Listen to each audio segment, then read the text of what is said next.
Fa maro kosa ireo olona no nitaraina no ny fatapahan'ny jiro tatoato toerana maro eto an-drenivohitra tokoa ny aina ao anatin'ny ela nanomboka ny alarobia lasa teo raha ny fanazavana moa dia noho ny fahasimban'ny fitaovana iray ao Ambohijatovo no mahatonga izany rehefa mandray ny andraikiny eo anivon'ny JIRAMA ho fanarenana izany. Nanomboka ny alarobia lasa teo dia maro ny mponina eto an-drenivohitra toy ny Besarety, Avaradoha, Mahamasina, Tsimbazaza, Faravohitra sy ny hafa koa no niaina tanatin'ny aizina sy nizaka ny vokatry ny fahatapahan'ny jiro.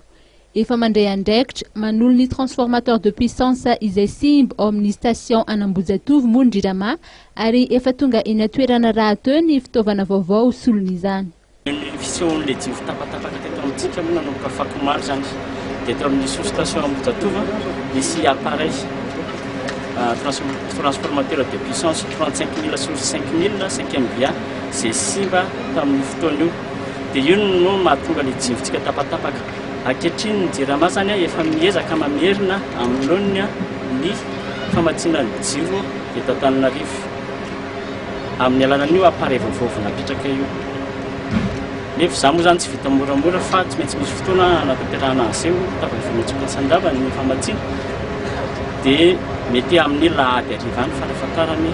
mety tafaverina izay.